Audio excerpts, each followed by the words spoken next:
there's a sound I'll never forget. A little metallic click at 6 o'clock in the morning. The kind of small noise that normally dissolves into a house warming up with coffee and the soft breathing of an old dog. But that day it didn't dissolve. It cut right through everything like a fingernail on a chalkboard. And when I walked to the window to see what it was, there she was crouched by my gate like she owned the place. Thumb hovering over the keypad, mouthing numbers under her breath like a woman, reciting prayers she'd been told were true. That snap, that tiny deliberate click, is the thing that started a months-long mess that taught me a lot about boundaries. How fragile trust can be in a suburban street, and what happens when someone decides that rules are something they write for other people to follow. My name's Ethan, and I live on a quiet cul-de-sac in Willow Ridge. The kind of neighborhood where lawns get judged by invisible standards, and where the HOA likes to pretend it's a kindly aunt when it's really an unpaid committee with too much time and not enough humility.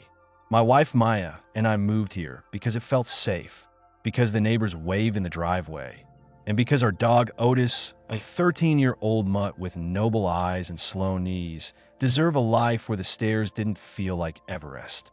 I installed the gate and the keypad mostly for my wife's peace of mind and mine. And because after a break-in a few years back, I got tired of waking up at 2 o'clock in the morning wondering if someone was in the yard. The city signed off on it. The electrician sticker was on the post, and the kids down the street still left their bikes in yards like this was 1998. When I saw her at the keypad, I felt that sudden animal shock, part anger, part disbelief. Gloria Pike, she's the HOA president, self-appointed in spirit, if not forever in paperwork, had a clipboard like a crown. She wore one of those windbreaker jackets that says authority in block letters, even when there's no authority inside it.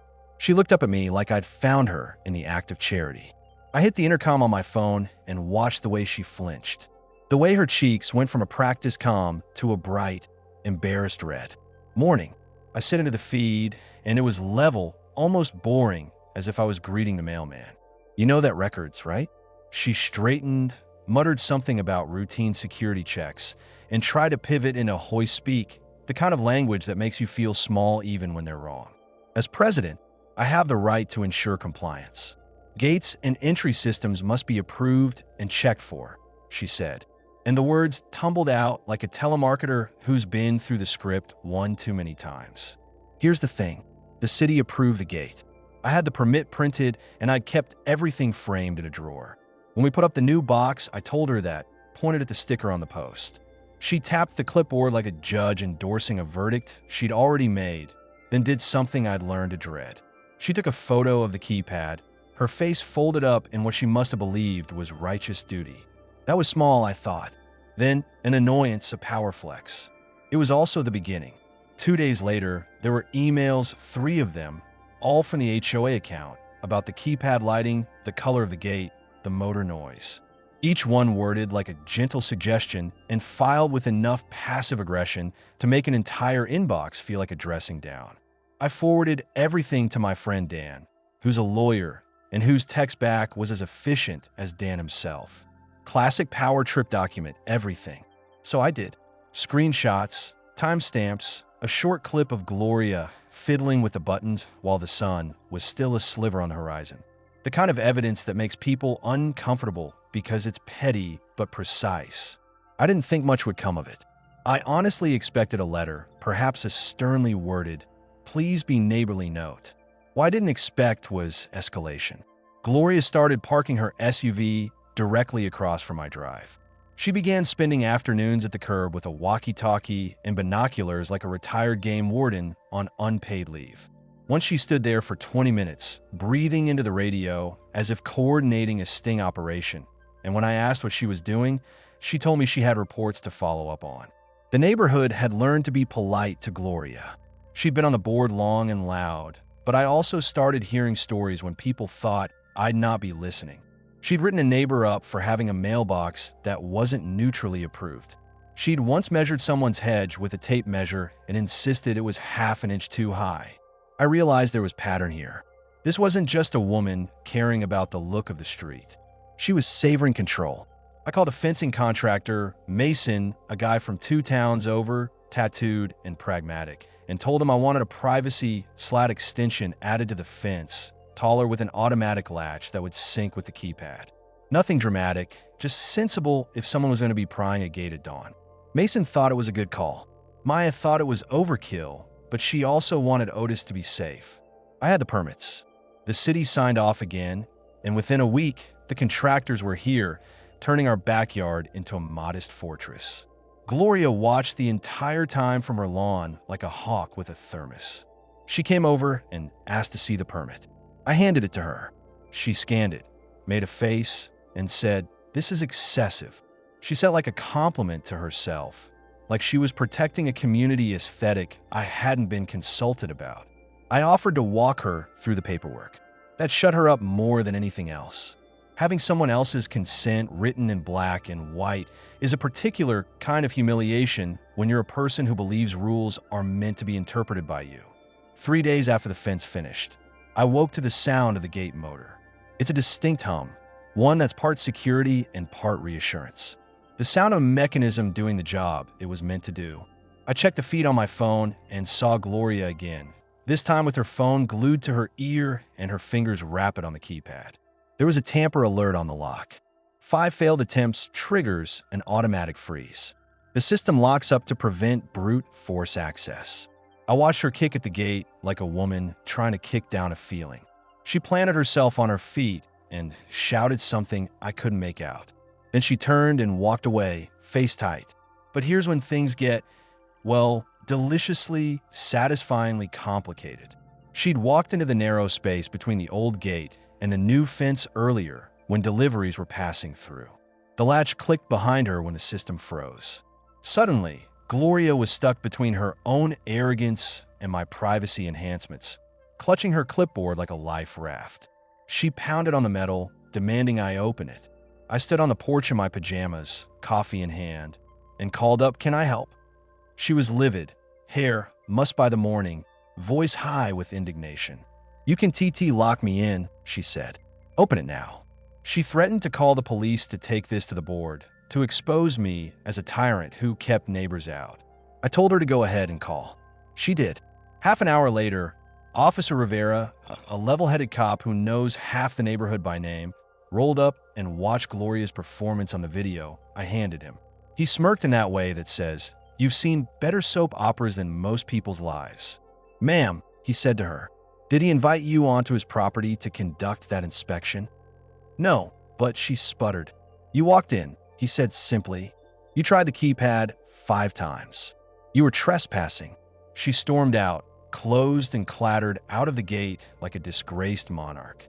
The officer told me he appreciated the footage. "Always record this sort of thing," he said, and left with a casual warning for Gloria. That was more paper than pain. But the humiliation was done, and that matters with people who live by appearances. That was the first public moment. The gate incident spread by word of mouth. The kind of story that gets retold with embellishments.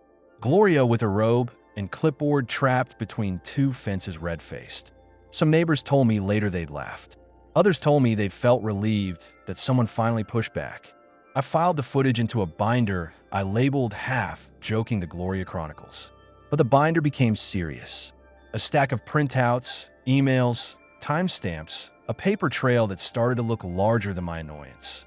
Gloria's reaction was predictable and petty. She started posting to the neighborhood's Facebook group, painting herself as a martyr, claiming I'd built an impenetrable fortress and was denying the community access. She posted a zoomed-in photo of the keypad, then a second picture of a child walking by, insinuation like a paper cut. One of her posts even suggested my security setup was hostile to the community's open nature. People took sides. That's how neighborhoods fracture. Small slides become identity politics. Someone's hedge becomes a referendum. Then came the night footage that made my stomach drop. At 1:30 in the morning, my system pinged. Unauthorized movement on the property. I rewound the camera, and there in grainy infrared gray were 2 figures, one tall, hooded, holding what looked like tools. One shorter, moving with a quicker, flurried movement. They worked on my gate's outer control box like they'd done it before, and then they ran. My camera grabbed the plate number, and when Officer Rivera traced it back, It belonged to a contractor 2 towns away. The landscaping company said the truck had been taken without permission that night. The plate linked back to Mark Jennings, who was, as it turned out, Gloria's cousin. You can live with petty neighbor disputes and shake your head, but when people start bringing other people into their grudges, it becomes dangerous. I felt it then, a cold tightening like a wire around my sense of safety. I called Rivera and gave him everything. He said the plate and the footage were enough to open an investigation. We'll look into it. He said those words mean something and nothing. They mean the system is starting to move, but systems take time. After that, Gloria went full throttle. She forged a work order claiming a boundary realignment to the county, and a small crew rolled up to move posts near the trail. I caught them on camera, and the loading dock paper trail showed the request came from Gloria's address. When Officer Rivera confronted her, she played terrified innocence like a musician playing the same old chord. I thought I still had clearance, she said. Forged documents are proof of intent, and this is where petty obsession slides into criminal behavior. Escalation kept coming in waves. One night, someone rammed a pickup into my outer fence. A pearl earring was found in the dirt, and once again, the plate traced back to a man who'd worked for Gloria in the past. She'd sprung from being a busybody to someone who would manipulate people for results. The neighborhood began to whisper in that way that feels like a low-grade fever. People looking over shoulders, not wanting to be seen talking. We started hosting small potlucks and inviting anyone who would come, partly because we were tired of the tension and partly to show that a community could be neighborly without being authoritarian. A few people thanked us privately. We were always too scared to complain, they'd say. The police did what they could. They confiscated items, took statements, and eventually arrested Gloria after footage surfaced of her and a hooded accomplice loosening the main hinge bolts one night. The kind of direct attempt that could have turned into something tragic. She was taken away in the afternoon, and for the first time in months, I breathed in something that felt like relief. The neighborhood breathed out in a collective exhale. Some people wept, some clapped quietly on their porches. I didn't celebrate. Instead, I sat on my porch with a cup of coffee that had gone cold and tried to decide what the right thing to do was going forward. You learn a lot when someone like that is finally held to account. You learn that a person who weaponizes rules is often someone who's terrified of losing them. That power without empathy corrodes both parties, and that institutions' HOAs, if chosen responsibly, are supposed to be about maintaining shared standards, not scoring points in a personal feud. The HOA removed Gloria from a board. They appointed Linda, a soft-spoken neighbor who'd always been polite but decisive, and she started the slow work of undoing some of the damage.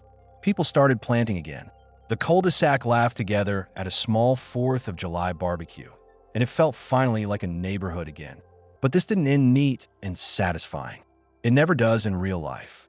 The night after Gloria was arrested, we found our gates smeared with blue paint strokes and a message sprayed in sloppy red across the inner metal.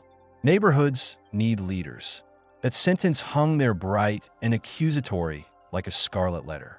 Someone had glued epoxy into the lockbox so that even our emergency override was slowed down. It was a message and a threat at the same time. A claim that removing her from power would not stop her or those who followed her pattern from making noise, from trying to erase the things they'd once controlled. In the weeks that followed, the neighborhood had the kind of conversations that you only have when something has almost gone very wrong. About how much power an HOA should hold, about what behavior gets called into law enforcement, and about the fine line between community standards and policing people's lives. People who'd been passive suddenly had opinions. People who'd been afraid learned that they had allies. Our binder, the Gloria Chronicles, swelled into a file the city could use. Officer Rivera told me one afternoon, "You had it all documented." That made our job easier. I don't say that for credit. I say it because there's a practical lesson here.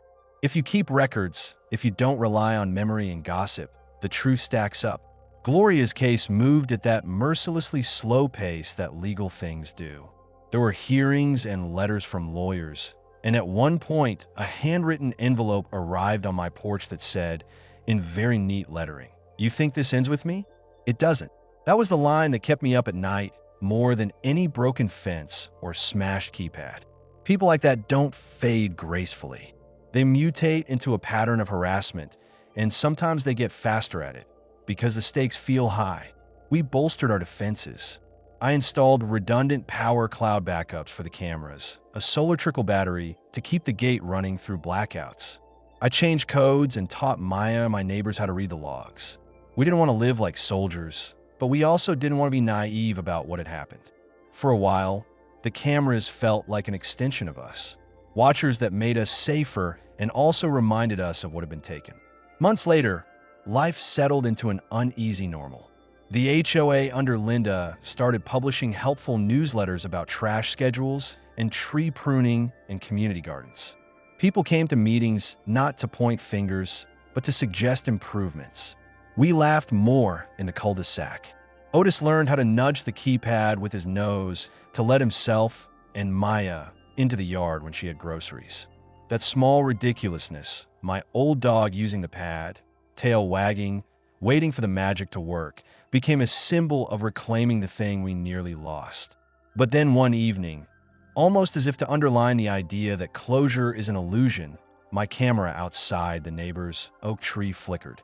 I glanced, saw a shape, a hoodie passing in the far frame for just a second, and then the feed cut to static for 11 seconds, exactly like the glitch that had shown up the night the hooded figures worked on the gate. When it came back, the street was empty. The feeling returned, that prickle of not quite safe. People like Gloria don't always need to be present to make their presence felt. Sometimes it's the ideology they embody that the rules are something for them to wield that becomes the thing the neighborhood has to guard against. So I tell this story not because I love drama, but because there are lessons in it. First, if someone in your community assumes authority without accountability, document it. Record the small things before they become big things, because paper is slow but relentless. Second, boundaries matter. Property boundaries, privacy boundaries, moral boundaries, all of them matter, and they're worth defending with patience and with the law when necessary. Third, empathy can be weaponized as easily as it can be practiced. Power without humility often becomes cruelty disguised as responsibility. If you ever find yourself living next to someone who thinks rules are a hobby and people are the project of their attention, remember 3 practical things. Keep your records. Be neighborly but firm, and talk to the people who can help. Law enforcement, city inspectors, and reasonable board members. Don't try to fight fire with fire. Fight it with logs. Solid, slow, and well stacked. And now I want to hear from you. Have you ever had a neighbor cross a line and escalate like this? Where do you draw the line between community standards and personal freedom? Do you think I overreacted with the fence and the cameras? Or did I do what any reasonable person would do to keep their family safe? Drop a comment. Tell your story. If you were in my shoes, what would you have done differently? And if you think the HOA should have more or less power, argue your case loudly. I read every comment. And if enough of you are curious, I'll post the footage we used, anonymized of course, so you can see for yourself how a small click one morning spun into the kind of mess that unravels a street and teaches a tough lesson about what it takes to protect a quiet life.